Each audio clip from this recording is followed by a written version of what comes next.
Okay, so we're here at the Terracotta Warriors. It's 38 degrees Celsius, stinking hot, but we're going inside, so let's get inside and check out the Terracotta Warriors.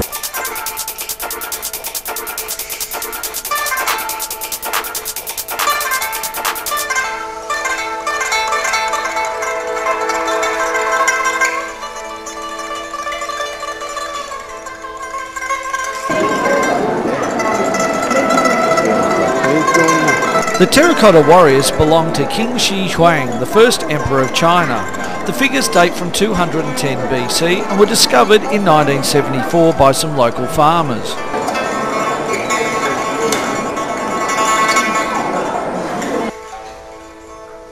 Current estimates are that the three pits contain over 8,000 soldiers, 130 chariots, 520 horses, 150 cavalry horses, and most of which are still buried in the pits.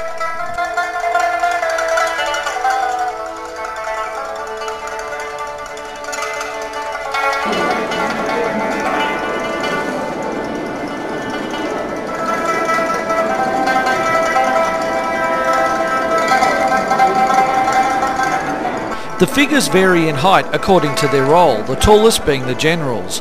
The figures include warriors, chariots, horses, officials, acrobats, and even musicians.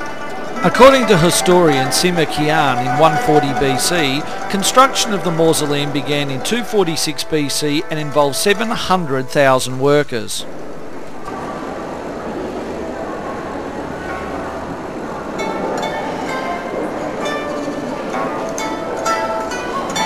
The most incredible aspect of all of the warriors and the horses and the chariots has to be their individual nature. Every single warrior, every horse and every chariot looks completely different to the one next to it. They were constructed with such an individual technique that the mastery and craft work involved is absolutely staggering. Okay, so here we are in pit 1, the main pit of the Terracotta Warriors. There's 3 pits and a whole stack of different areas for us to check out.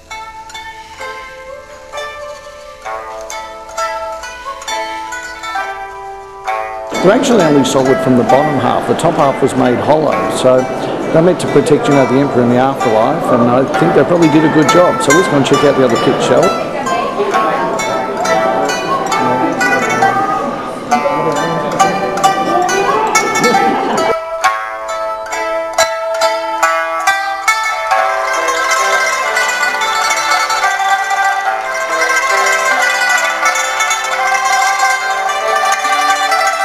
The Terracotta Warriors were manufactured by government labourers and local craftsmen. Their head, arms, legs and torsos were created separately and then assembled. Studies showed that 8 face moulds were most likely used and clay added to produce facial features that were individual.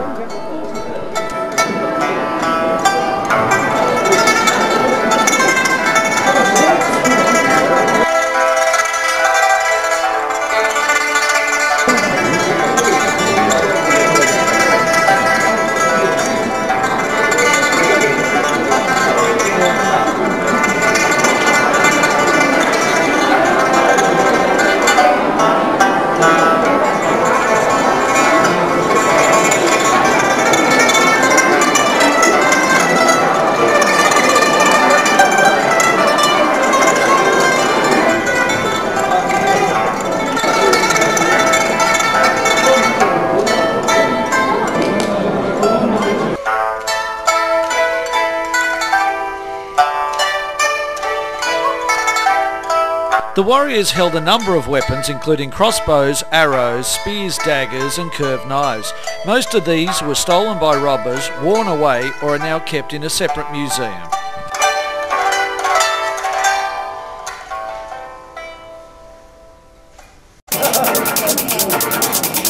Perhaps the most fascinating discovery is still yet to be made. The historian Xian Pt.3 also said that the first emperor was buried with palaces, utensils and 100 rivers fashioned in mercury. While this may sound incredible, recent scientific work has shown very high levels of mercury in the soil around Mount Xian, trying to give some credence to Xian Pt.3's writings.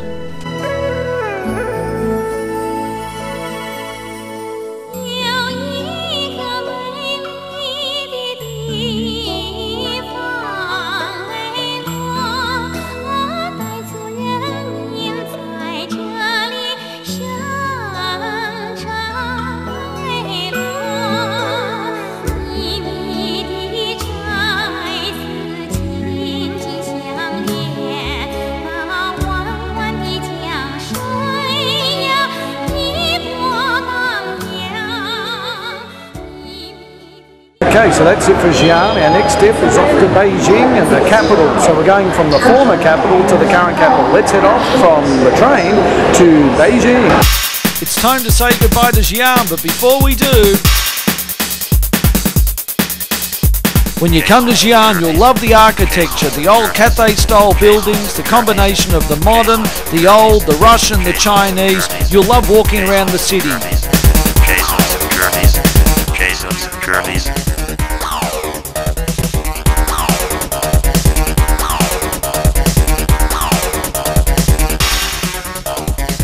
For the best food in Xian, make your way down to the Muslim Quarter for roasted macadamia nuts, kebabs and all kinds of herbs and spices. It's a sensation for the senses.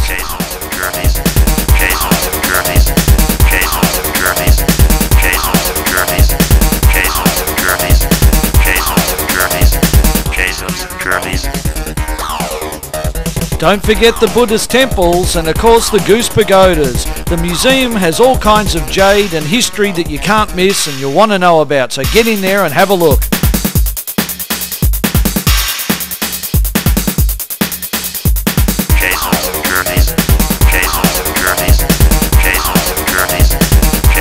And of course the highlight of any trip to Xian, going and seeing the terracotta warriors, the individual faces, the craftsmanship, and who knows, one day maybe we'll find those rivers of mercury. But get out there and have a look.